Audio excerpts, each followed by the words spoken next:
Here's to those who give a damn, the ones who question the status quo and say we can do better. You don't wait to be invited to the table. You set your own table and bring people together. You believe great ideas can come from anyone, anywhere, no matter who you voted for, what you believe, the color of your skin, or who you love.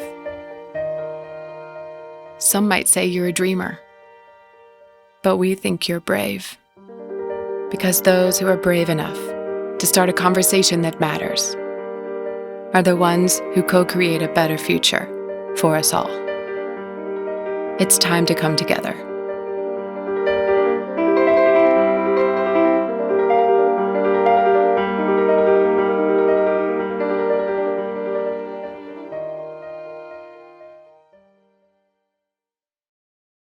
Welcome to Beloved Community Talks. Let's Bridge.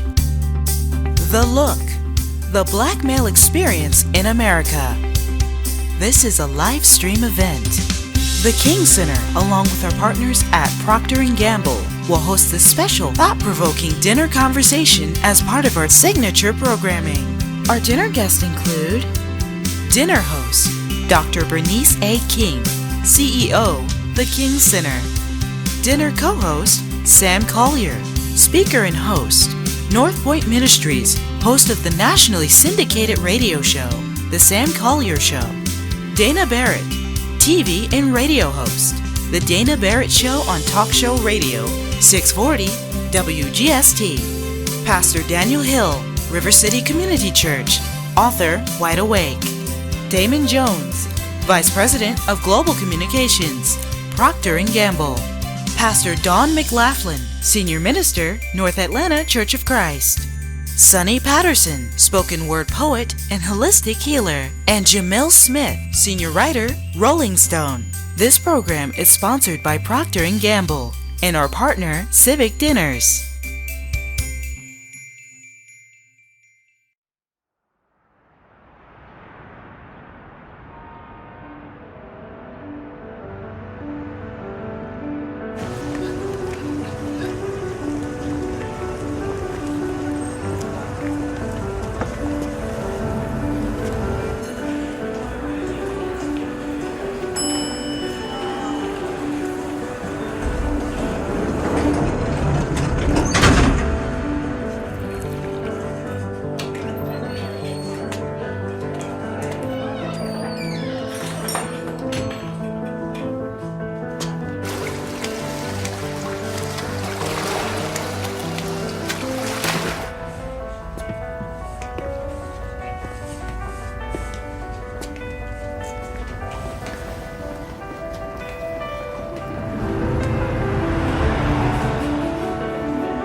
Rise.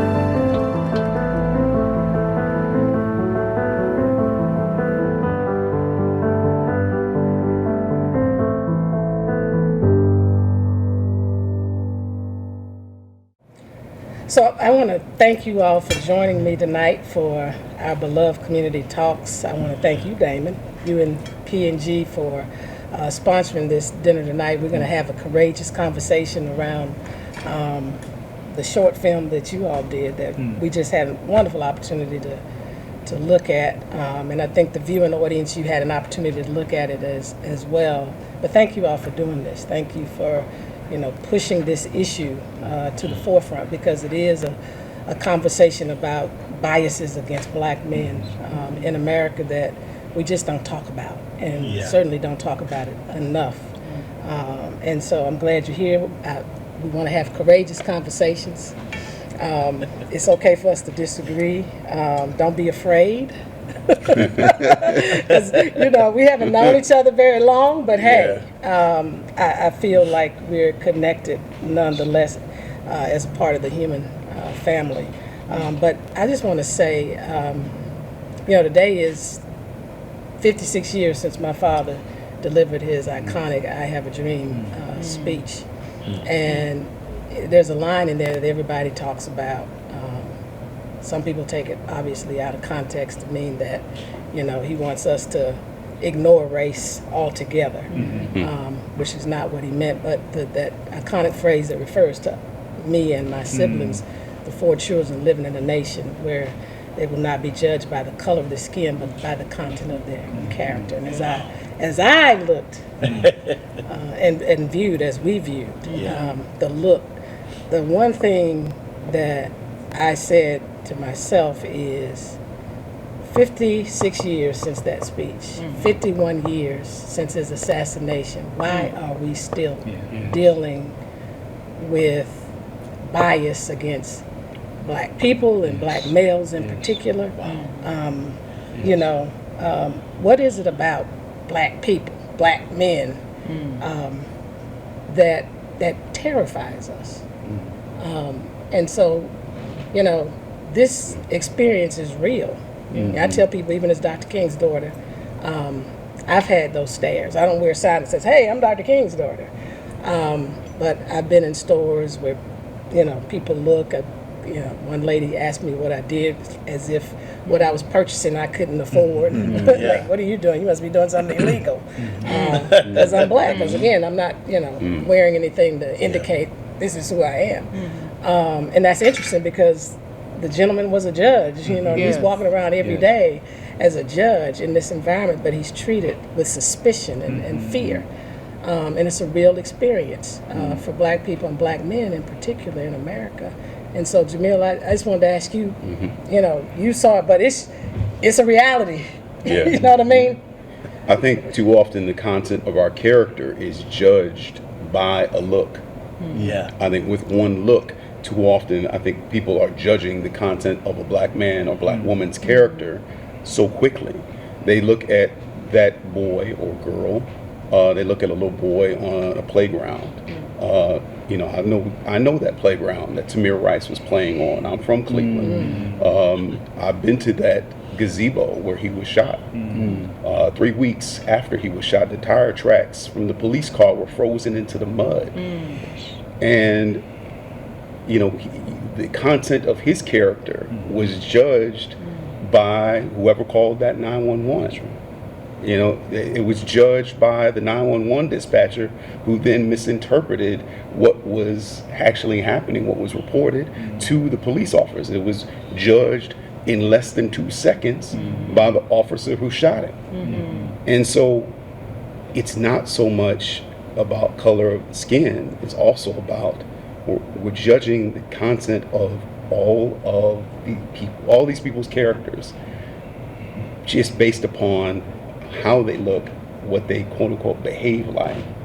And that bias is going to be very, very difficult for us to get rid of if people don't get to work. And I mean everybody. It can't just be on us to convince people to love us, to not hate us. No. It has to be on them too. Absolutely.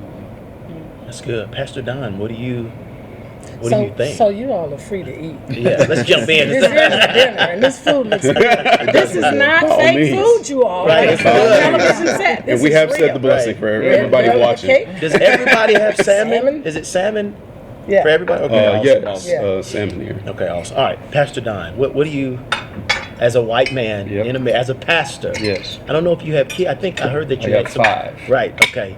What from that are you taking? I can reflect on what's been shared.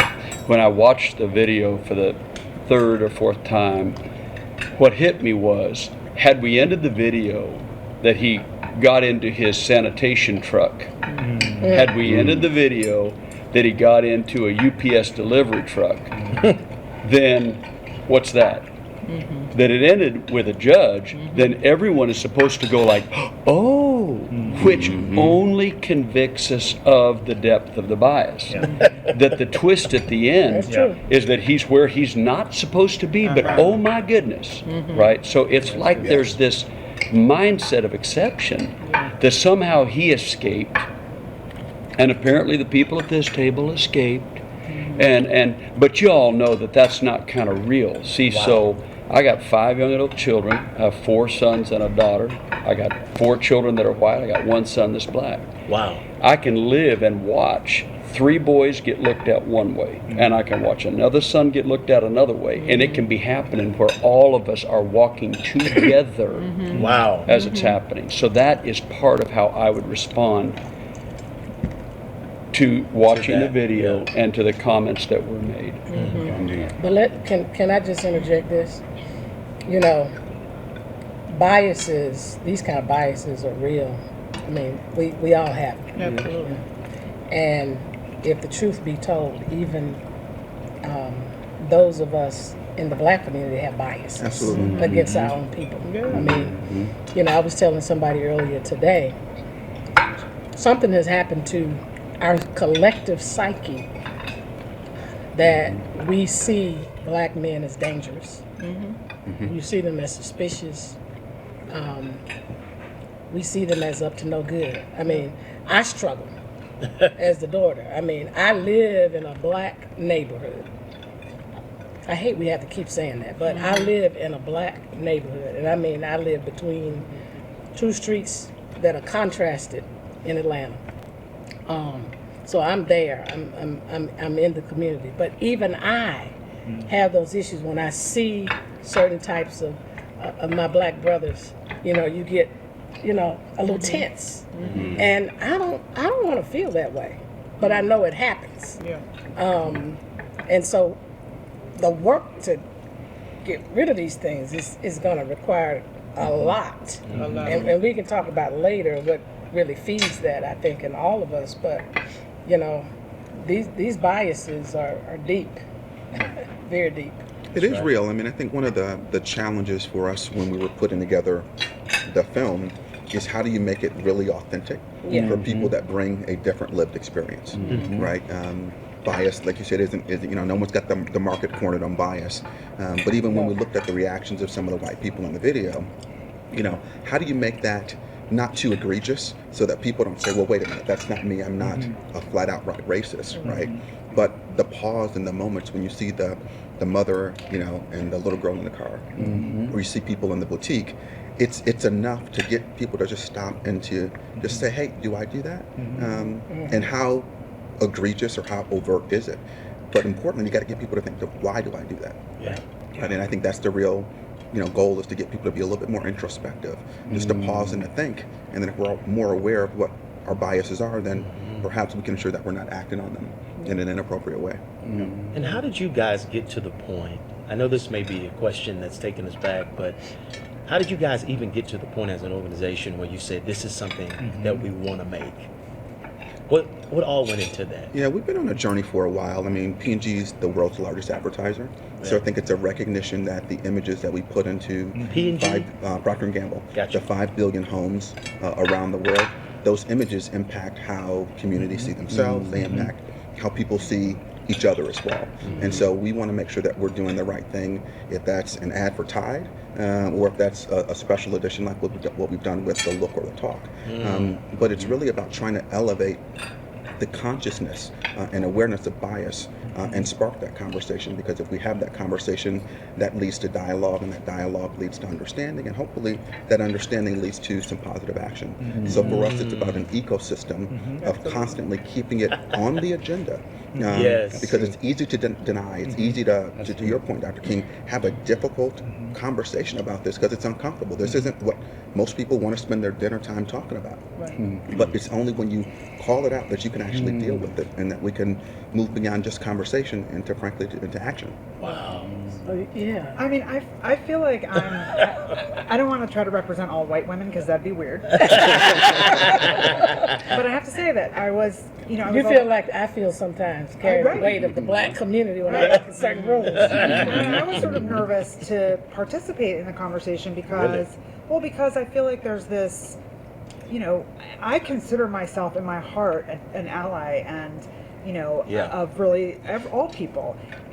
But then at the same time, you don't want to condescend or act like you know something. I mean, I can't speak to what it's like to be a black man and have somebody Right. look at me in fear. And so what can I contribute to the conversation and how can I help? And so I think sometimes it's hard to... Well, let's ask a real question. Have you ever had a response like I've had? Well, of course, and we've talked about this on the radio show. Like, I don't believe you can be colorblind, right? You Right. see somebody and you have your lizard brain that makes a judgment, Yeah. and we all have that. And I'm no way above that, of course not. Right. But then I think it is about what you do with that. Do you process that and cross the street, Right. or Right. roll That's up the a good window, point. or do you give yourself a minute and say, wait a second, that's ridiculous reaction. This is another human being, That's good. and I'm gonna stay on this side of the street. And then not only that, I'm gonna make eye contact and nod hello. But that's a conscious choice. And speaking of that, today is the same day that Emmett Till was killed. Yes. Right. Yes, indeed. Allegedly, as we know now, whistling at a white woman. And, you're talking about biases all of them. We've been dealing with this a long time, so it's been, 64 years Yes. for him. So that's a very good point that you just made. It's like, how do we catch ourselves? Right. Because we have to deal with it. We were talking before dinner about the idea that it would be lovely if/when we get to the point, however many years from now, where we just see people. But we're nowhere near that right now, and we have to acknowledge that we're nowhere near that right now. Our instinct is self-protection. And so if we see something that our lizard brain is telling us is dangerous, we have to process that. Right. Sonny, we got to come at you. Yeah. As a poet, an artist, I feel like you go deep on different topics and different things. And, I'm processing no pressure. every line and everything and creating, as we speak. But I almost don't want to ask you this because it's really a question for the table. I kind of want to know how we got here in our nation. Yeah. But speak on that a little bit and just your first kind of thoughts about all of this in general. so the first word that just comes to mind is enslavement. And quite often we don't want to talk about slavery. We don't want to talk about, this quote unquote peculiar institution. We don't want to. We say, oh, that was then. Yeah. We don't want to talk about the DNA, the cultural DNA, not just what's coursing through us, but the cultural DNA, what it is that's still kind of moving through us. So this is it's a thing. It's going back to these aspects when we're talking about consciousness, being conscious, being aware, and wanting to do that. It has to be a real want to do that. It has to be a real desire to want to connect with people, and quite often if we're very honest, it's just not a desire for some people to connect.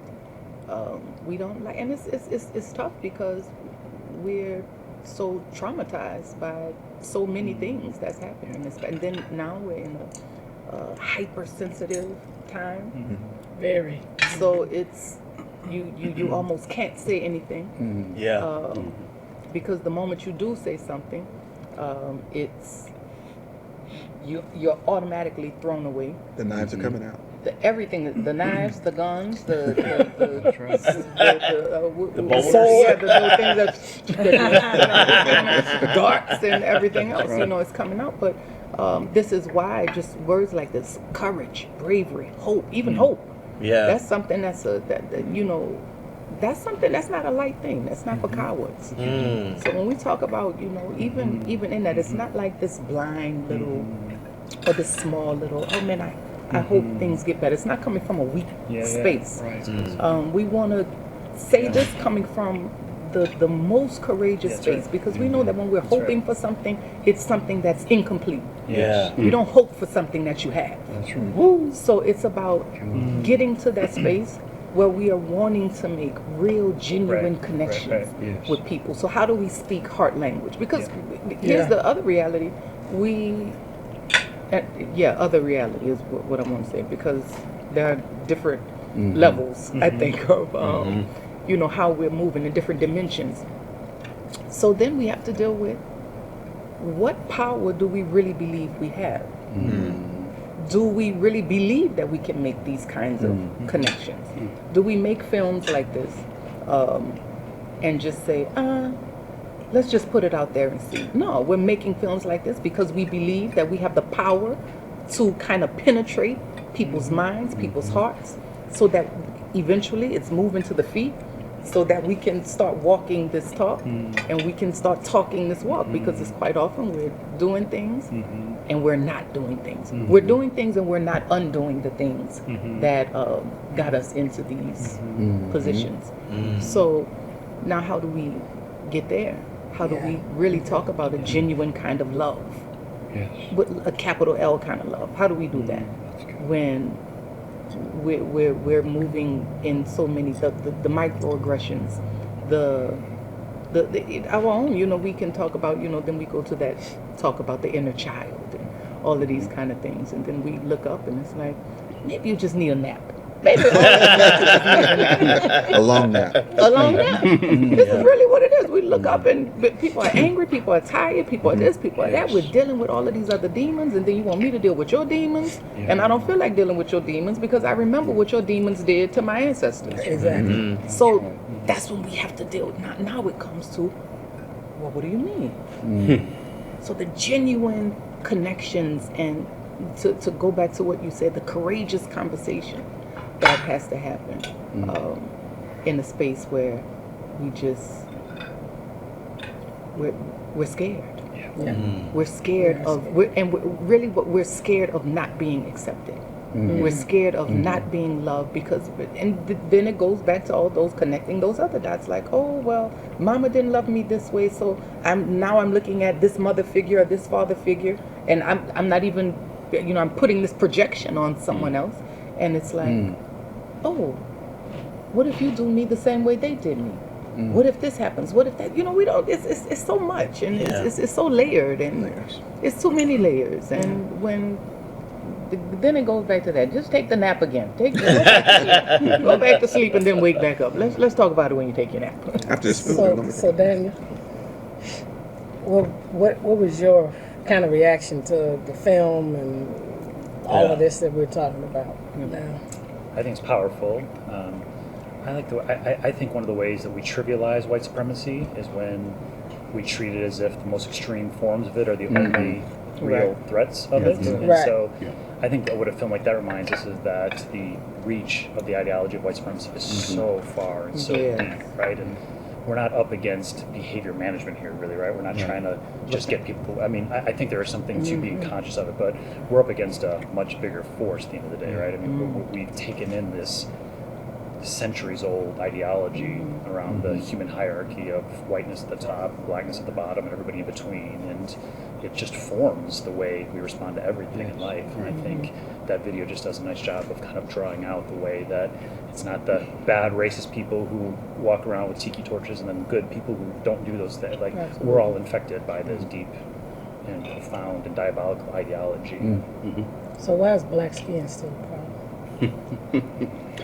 Well, I mean, really. I mean, all the work we've done through time, or have we done the work that we really need to do? Black skin is still a problem, I think, because there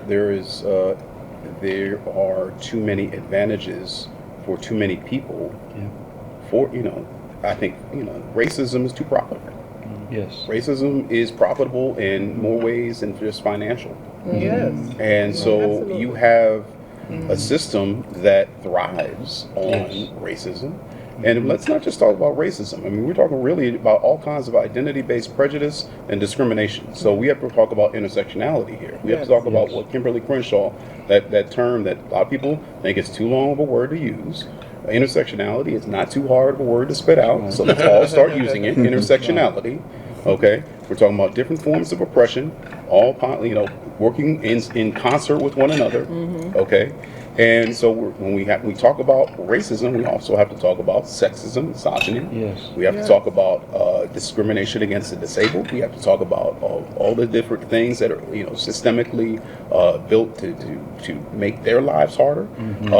We have to talk about all the different things that are built within the society to marginalize LGBTQ people. Yes. All these different things, all these systems working in concert with one another. Okay?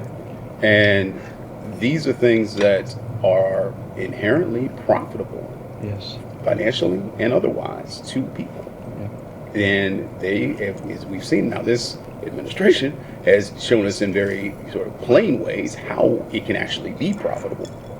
Yeah. But we see it in more subtle ways every day. It's profitable in terms of you maybe getting ahead in line sometimes. It's more profitable to you in terms of you maybe getting preferential treatment in a restaurant. Absolutely. Yeah. It is profitable in so many ways, and that is why the system perpetuates itself. And it's profitable for me, because we talked about this earlier, for our whole media and entertainment industry. Everything we talk about in our country, they never get touched enough. We point fingers at government, elected officials, parents, talking about education, and media just stands back, and they're like immune to all of this, and yet they contribute to a lot of the divisiveness. I'm not saying all media, because Dana, you have your own show. I was about to say hashtag not all media. I mean, the large media conglomerates, media entertainment conglomerates are like the ones who kind of, light the fire and run away. Yeah. And then talk like it's all of that. And it's a problem for people who work within media conglomerates, exactly. because those of us who are within these big media corporations see it happening, and they're sometimes powerless to stop it. Those I worked for different media corporations that have been, their movie comes out and has some really problematic images, and I'm over here working for the cable network or the the publication, and what am I to do about it? And then people are like, well, what are you going to say? Well, what am I supposed to do? Walk into the head of the studio's office and say, and then that's my job? I don't know. The power systems are set up in such a way that it makes it almost impossible for people to be held accountable. Let's talk about the power systems. You go. I was just going to say, my experience in the media is that I'm an oddity in talk radio, because I certainly try to be inclusive, but I'm a liberal female in a very white male conservative industry, and I've had to sort of force my way in, and the reality is I'm not particularly welcome, because I want to have these kinds of conversations on my show, and I have these kinds of conversations, and to that end, my show has been canceled, not once but twice. In fact, it ends on Friday for this exact reason. So, these conversations are not welcome. Everybody talks about left-wing media bias on television. Well, on radio, it's the exact opposite. And it's because these conversations are not profitable. When you talk about a power system, you're feeling the effect of the power system. And I think, to whoever brought it up earlier about ideology, if we take colonialism and ideology and put them together, then what you have is ideological colonization, where you colonize people into an ideology, right? But the colony has to function. So the colony, and as soon as you step out of the ideology by which the colony functions, well then, you're not welcome. You're not welcome. But the problem with that is that the edges of the colony are always porous. Everyone is related to someone that doesn't fit in the colony, and they care about that person. So then you got to figure out how to have underground conversations with people you care about, so your show doesn't get canceled, right? Or you step toward it and risk the show getting canceled. And I think something we had to face, you brought up, Sam, you brought up being a pastor. We had to face that just as perfect love can cast out fear, so perfect fear can cast out love. And when fear is fomented, well then the natural DNA of our humanness begins to react. And you can step away from a situation and say, oh, what was I afraid of? What was that about? But you are swept up in it, before you imagine, and then someone's been damaged, and you may never see them again, you may never meet them again, and it drives us to shame and guilt. And when I can step forward and say, if you would like to know what is white privilege, I am white privilege. And someone says, well, you know, what was your financial situation growing up? What neighborhood you grew up in? That's not the point. White privilege is access based on an acceptable color. Yeah. And when my kids, when they fill out their college applications, or they fill out their, you know, like a job application, 4 of them never have to once wonder if there will be a negative impact about checking Caucasian. Right. I mean, it's like a second nature. It's like assumed, right? Yeah. But the one who has to check, right, however it's on the page, black, African American, person of color, that person has to think, well, I wonder where this is going, right? So I think we have to process that there was a ideological colonization, not just a geographic colonization. Absolutely. And we're living out of that ideology, and we're going to have to confront the ideology in different ways to break the patterns. Yes. Yes. Damon, what's your role Right. at Procter Gamble? I lead our global communications team, but I also am responsible for ensuring through our advocacy work that we're having a lot of these tough conversations, be it about race or sex or gender or sexual orientation. Speaking on power systems, what bias do you see in kind of the world you're in? Maybe not just Procter & Gamble, but that whole advertising world and system that would even give you the passion to want to fight and do some other things. I think it's to call it an old boys club would be a little bit of an understatement. But like many industries, it's an industry that is built on who you know, right? If you're a producer, you're going to work with a director that you know. You've got a director of photography that you know, and so a lot of it depends on people who have shared similar interests and backgrounds and who you've had the opportunity to be in that same space with. I think for us, we need to be deliberate about diversifying that industry, because to your point, Dr. King, if you want to have different images on your TV and in your movies and in your commercials, you can have different people behind the camera, right? So what are the opportunities that we're creating, and how are we being deliberate to say, I need a black director, a gay director, a female director in there making and calling the shots? And there are some systemic things that we can do in terms of bringing more people in the industry, but it's a lot of it's just about being intentional and declaring that, hey, that business as usual is not okay, right? And so it's a lot of just trying to challenge what is comfortable, and people aren't hiring their friend because they're deliberately excluding anybody else. I've been hired to do a job, I need someone that I know, I trust my friend, you know. But if you only work with your friends, then you're always going to have those same group of people. So a lot of it for us is acknowledging the bias that exists, acknowledging when you Google beautiful women or perfect hair, and when you see, you know, white women with blue eyes and blonde hair, and you don't see black girls with curly natural hair, that's a problem. And that requires a deliberate intervention. And so I think for us, it's about really just acknowledging that and making some of those deliberate interventions. Let me read something real quick that it may go back to something we've been talking about. But I wanted to share it because this is an issue that you're right. We're going to have to be very intentional about because of the psychological aspects. So there's a brain scan that this particular gentleman did a study on that revealed that the amygdala section of the brain that's associated with fear, and also I think and also associated with preparing for, you know, an emergency, responds more when people view a black male face as opposed to a white male face. Implicit bias. It is just embedded in us immediately. Implicit So bias. how do you deal with something that's so embedded? Can I mean, what are the steps? Literally. One I would say is this. Like I hear, whoever brought up the colorblind part, inherent in colorblind is that it's going to go bad. Why else would you have to be colorblind? Right. If noticing, I never said to my wife, "Hey, baby, if it's going to work, I got to be gender blind." You know.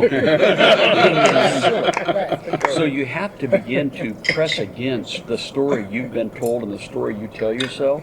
Because I'm like, for instance, I brought up my son. I mean, he's probably the safest man in the parking lot anybody's going to meet. But they don't think that when they see him. Exactly. So through the images, through the conversation, we have to recreate the narrative, like the narrative that black men are sexually dangerous was created by white men that raped black women. Right. So if you have rapists creating a narrative about someone else, there's a reason to create that narrative. And it's not just to cast this person in a negative light. It's to protect the profitability of the narrative. So those stories have to be told and shared. As uncomfortable as they are, they've got to be shared and told. I mean, I would actually recommend that everybody, when they get a chance, go to Birmingham, Alabama, and go to Montgomery. go to Montgomery. Either one. I'm sorry, go to Montgomery, Alabama, and they go to the new memorial, where you see not just the pillars that that the Equal Justice Initiative has built, to memorialize all those who were lynched, but look at the reasons that they have posted for why people were lynched, and just the most trivial things in the world. And that's the thing that's, I mean, I get a chill now just thinking about it. Give us some of those. Oh my goodness. Look, not just looking at white women, but asking for a cup of water, things like this. I mean, during a break when somebody else is talking, I'll look up some of the pictures and I will tell you. But the point is that I bring that up is to think about like how cavalier people have been with our lives, and how that continues, and to think about how that continues to be perpetuated within the society. And if we can just get to that point where we understand how that is perpetuated within the system, and we have to work on that, I think most urgently. We have to understand that, not just with police violence, but also within our own healthcare system. We have biases within our own healthcare system that are killing black mothers at a higher rate, within our maternity wards than they are killing white women. So we have to understand that these things are active, these things are happening, and we need to work on systemic fixes as much as we work on these sort of individual behaviors. So are we saying, I just want to ask a question, if I were to sum it up, are you saying that bias is more unintentional than intentional? No, I think that this is something we have to start attacking from birth. I mean, we need to start working at this you almost get to the pre-K level, you're almost too late. When these brains are forming, I was speaking with a psychologist. I was in San Francisco recently, and I was speaking with a psychologist. He said, listen, they get these kids, we're really celebrating these pre-K programs. These mayors are really excited about pre-K. Oh, yeah, we're excited about that. He said, they don't realize that pre-K is too late. These brains are forming within the first 5 years. These kids need to be learning between zero and 5. Okay, so that means in the womb too. Yes, because you're picking things up in the womb. Absolutely. And you getting these kids pre-K.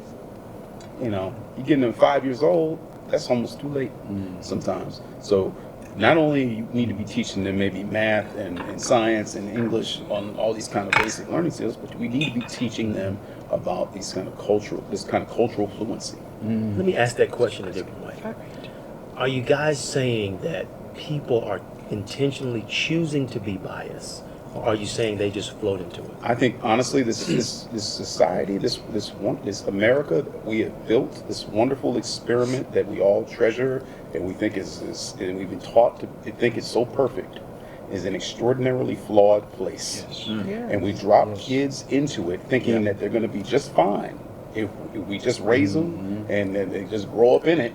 And then we're surprised when they get to be a certain age. And then, wait a minute, I don't understand why, Junior, is going off to join the white supremacist group. Oh, I don't understand why Junior is going off and joining the gang. I don't understand why things are going awry. That's right. It's because they're growing up in a country that is fundamentally flawed from the jump. And we're teaching them that this country is perfect and wonderful, and feeding them these myths about America, when we should be teaching them that America has really got a lot of work to do, and we should be working on America.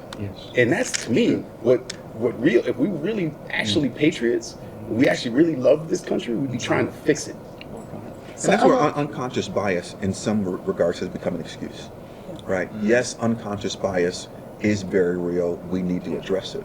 But now that we're all conscious, like, what are you going to go do? Right? And unconscious bias and the systemic bias that impacts criminal justice, education, healthcare, all of those. So I think sometimes we say, is it this or is it that? In reality, it's all of it, right? And we've got to continue to make sure that as we're doing these things individually, we got to look at our institutions and our corporations and our radio stations and our books that we read, and we've got to become more educated consumers of the information that we're getting from every regard. I don't want us to miss something that you said, Jamil, and I'm not trying to advertise, but it's been important to me since I went to the opening. The museum in Montgomery, which, I mean, it was just so perfect to be built in a place where was where the first was the first shot of the Confederacy, or the first home of the Confederacy. As well as the birthplace of the movement that my father led, the Civil Rights Movement. The museum and the memorial there, to me, that is a very good starting place for corporations, for churches, for schools to take a trip. To me, that particular museum, I think it's called the Legacy Museum, from enslavement to mass incarceration, that the Brian Stevenson, in his work through the Equal Justice Initiative, founded and created in a very small space. It was probably a slave warehouse that he built it in. And it's a very small space, but it's very powerful in that small space that really helps us to understand the origins of white supremacy and how it continues to perpetuate itself in our criminal justice system. And that is a place where you have to really confront this America that you're talking about. Yes, indeed. And then going over to the memorial that's outdoors that you're talking about. I mean, you can't miss it. I mean, to me, it's one of, I would say it is next to the Holocaust. I appreciate the Museum of African American History and Culture. But this one makes the connections. That's right. You know, kind of like the Holocaust. When you come out of the Holocaust Museum, you're kind of messed up. I don't know if you all have been, but it's like... Real messed up. It's the same thing going to this one. So please, just for the sake of those people who are viewing, please get there, because it's... And on that note, Reverend, I mean, some of the reasons. I've looked up. So one was Matt Brown was lynched in Fulton County, Georgia, in 1936 for kissing a white woman on the hand. Albert Williams was lynched in Brownsville, Tennessee, in 1940 for working to register black voters as part of the local NAACP. There was something in there about a dog too. I mean, this is one of them just lynched for voting. Period. Oliver Moore lynched for frightening a white girl. And this is the kind of stuff. These are supposed. These are people who died. These are not even These are not even things that they know existed. That they know happened. Henry Patterson was lynched in Florida for asking a white woman for a drink of water. This is wow. Wow. To make it kinesthetic, several of our Be the Bridge groups at our church, they take a trip together. And they go to Montgomery. And they go through it together, right? And they're standing right next to each other, sharing the experience. Not to shift us too much to solutions. Please. But Pastor Daniel, I want to ask you a question. Tell us about your church. What are the demographics? Where is it at? What's the member size? It's called River City Community Church. It's a 17-year-old church in the city of Chicago. You probably know Chicago's kind of got a north side, a south side, a west side. So each has a very kind of distinct personality. So we're on the west side of the city. We're on Grand Avenue, which Chicago Tribune called the most significant dividing line between the black and brown community in the city of Chicago. Very poor neighborhood and violent, kind of all the stuff that comes with that. So we're located there. I have a long-term relationship with kind of the partner, grammar school there, so that's kind of why we found our building, so it would be within walking distance of that school. And so kind of a weird mixed match of it's kind of a community development kind of church that's 6-block radius in terms of everything that it does, and very much is intentionally located at the intersection of race and poverty. But then you get a diverse group from outside the neighborhood that's kind of interested in that kind of ministry and commutes in to be part of the church and wants to learn about the history of race, wants to learn about ways they can be participating in both. Is it a predominantly white church or kind of diverse? And it's race stuff gets shared. What the white folks at our church would say is the most diverse place they've ever been. Right? The black folks at our church would say it's a white church. Right? There you go. So the body's about half white, and then it's mixed. Probably black is the next biggest group, and then Latinx and Asian American mixed race folks. So it's pretty substantial presence from everybody. So I want to ask the three of you all a question. Have you always been where you are now in your thinking? Was there ever a time that this issue around bias and even black people was a real serious problem and challenge for you? And if so, how did you shift? What contributed to your shift? Yeah. So I think my experience might be different. I guess we'll see. But I grew up in Philadelphia in a sort of lower middle class neighborhood. It happened to be predominantly Catholic, and so I was actually a minority because I was raised Jewish, and there was a lot of bias against 2 or 3 Jewish kids in the area. There were very few people of color. There were like a handful of black kids in my school, like 1 Asian kid. I mean, it was a really white neighborhood. Like westish. I'm really bad with direction. I was just thinking what part of Philly. Yeah, but I remember feeling like I wanted to be friends with the black kids because I felt like I was picked on for being Jewish, and I think I carried that through my upbringing, and when I got into college and after college and started interacting with more people of color, I remember being surprised in my early 20s when a coworker, a teammate of mine, who was a computer programmer, a young black man, told me that when he walks down the street, women will cross to the other side. And I was like, it was just so foreign to me that was an experience that black men were having because I just hadn't been exposed to it. Wow. And so I remember feeling, and also that was when I first learned that there were, I really didn't know that there were Muslim blacks that didn't like Jews. I just thought we were kinship because we were all, we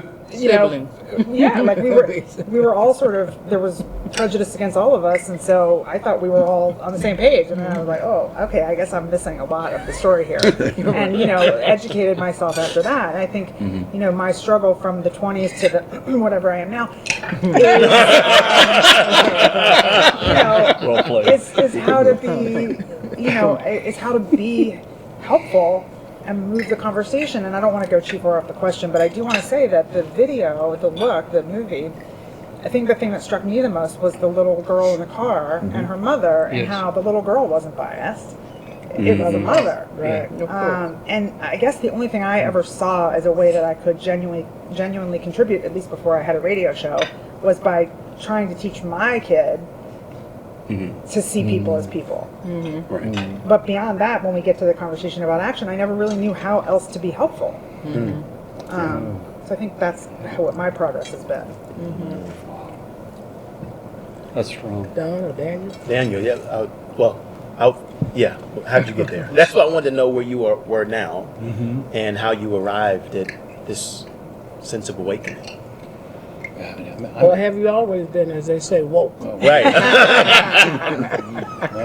I'm embarrassed by the fact that I had so many chances to kind of see more clearly growing up, and I think my friend Julian DeShazier, pastor on the South Side, he defines privilege simply as the ability to walk away. Yeah. Which I don't think that's the full dimension, but I think it's a really interesting play. And at that level, my life was filled with privilege because I had access to the opportunity to see these things, and I continue to choose to walk away. So, kind of like you're saying, you feel yours is distinct. I feel like mine is distinct too. When I hear other people, for me, it really was I mean, I'm a pastor, right? So I'm drawn to faith, and for me, it was a theological kind of thing.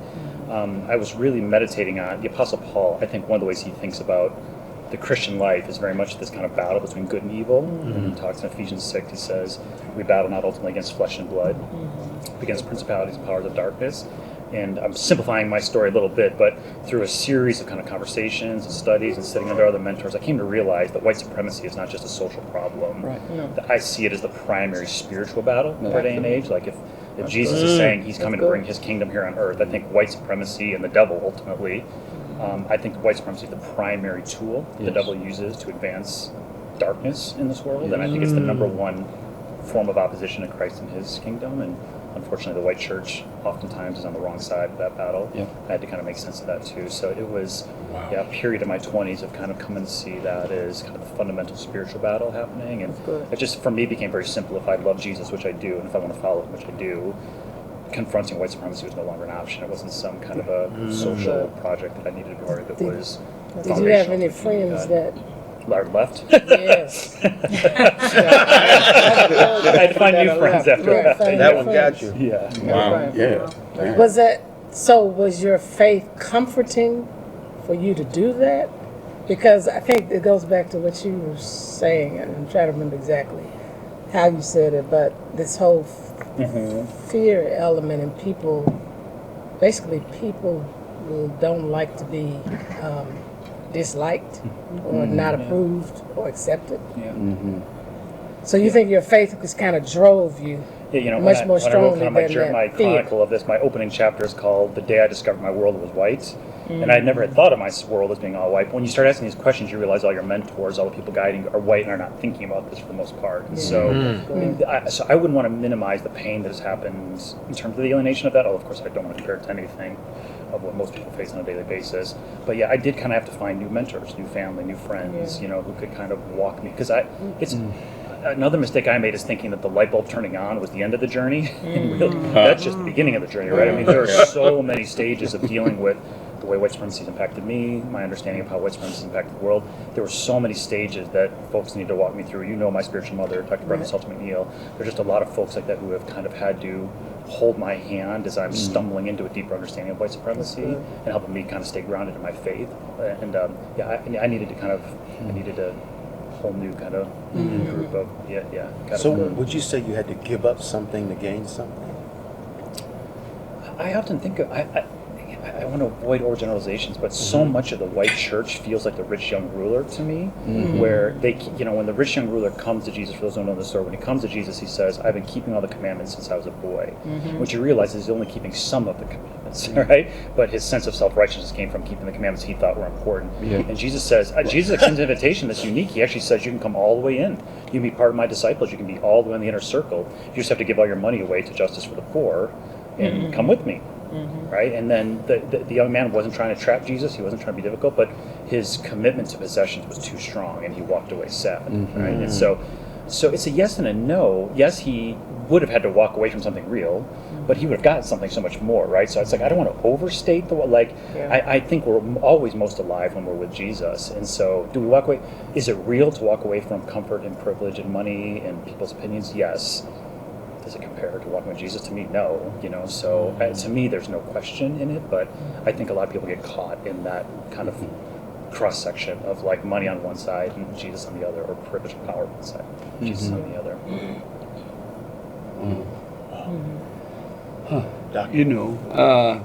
Like I grew up in Portland, Oregon, and Portland prides itself in diversity and weirdness.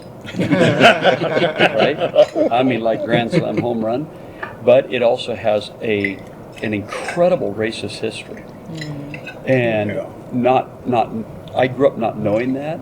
Okay, my dad was water and sewer line construction, so I asked my parents one time. I asked them, were you like race conscious? Because we did have people of color in our home for a meal, but it didn't register.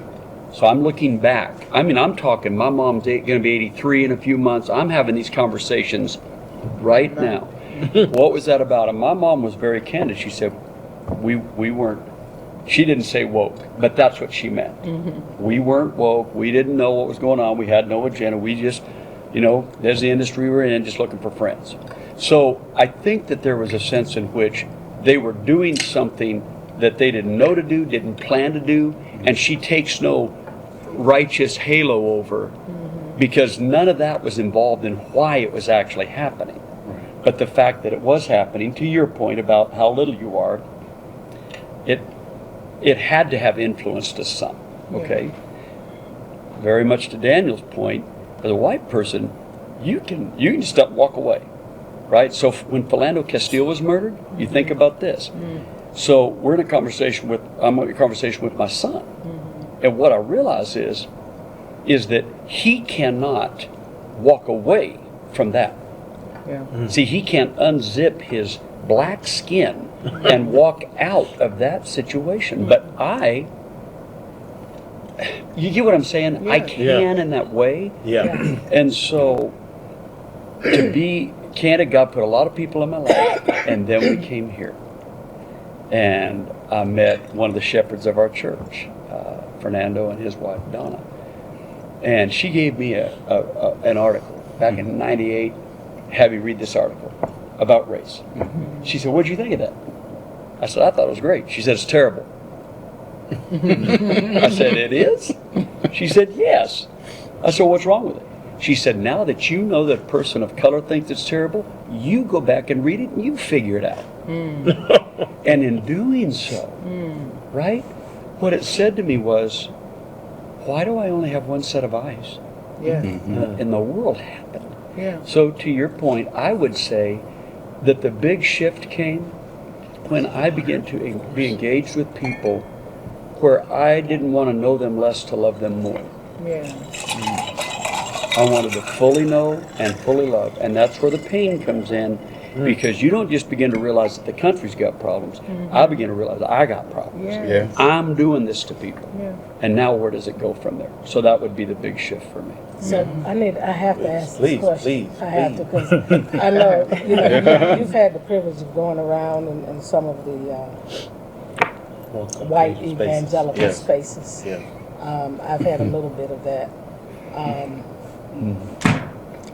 I'm struggling real bad as a minister, as a daughter of Dr. King, with my brothers and sisters in the white evangelical church. Some people that are listening may not even care if they're reached, but I do. You bet. You're talking about solutions. What's the solution to moving the needle there? Because they remind me, and I'm not saying every person who's a part of the white evangelical church, so let me make that clear, because we never want to do broad strokes. But a good percentage who remind me of the same individuals that my father wrote to, letter from the Birmingham jail. And, they're those folks today who are helping to perpetuate because the turn away, or because they, some will applaud some of what's happening right now, the divisiveness, divisive language that comes from the White House. So, what do we do? I think because that's a world that you're in. Dana, I don't know. You're so you don't have to deal with that. What can we as black people do, or as Dick Gregory said, this ain't about us. I don't know if y'all saw that. Did you see that? When Trump got elected, he said, this ain't about y'all. I'm talking about black people. But something has to happen, because I cannot understand for the life of me how people can be so complicit. Yeah. The work that Ibram Kendi's doing is important. Yes. You know, his stamp from the beginning, followed up by How to Be an Anti-Racist. This is important work because he links it to the work of faith. And one of the things he shares in this book he just published is, and I believe this with all my heart, it is not your job to fix this white boy. No, not at all. It isn't. Nope. And it isn't your job, nor is it your job to fix this Christian man. It's not your job. If I want to treat you right, then that's got to be something that starts right inside here. Yeah. But having conversations like this allows us to open the door, which is why I think Latasha's work is so important. Is you got, like in our church, you got tons of people that are in the Be the Bridge groups where for 9 months they're at a table like this with the same group of people walking through a curriculum of lament and confession and I mean, my goodness, right? So you get to the end of that, you're different. But And how then do the you church take is that difference and deal with these systems and these structures? Because that's the real issue. Because so a it lot of changed our people- leadership. A lot of people will get past that whole, Yep. bias with another black person. Yes. But then we That's still right. have these racial structures and systems that we are not working on collectively. That's right. You So, know, and the church has got to own and black itself in people that. are getting tired, beyond angry, That's right. and so And should be. yeah. And should be. But I hope it turns into righteous agree. indignation, not dangerous anger.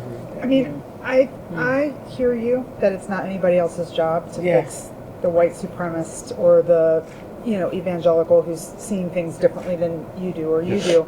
But at the same time, and I think there probably is a certain percentage of the population that whose minds will never be Never changed. change. Yeah. But I think what's frustrating, and I think you were saying this, is that there's a whole lot of people who aren't that extreme, who are complicit, Yes. who are just accepting a Trump or a march or whatever it is, and they're saying, I don't care because I got my tax cut, or I don't care because I got my Supreme Court to do what I wanted them to do.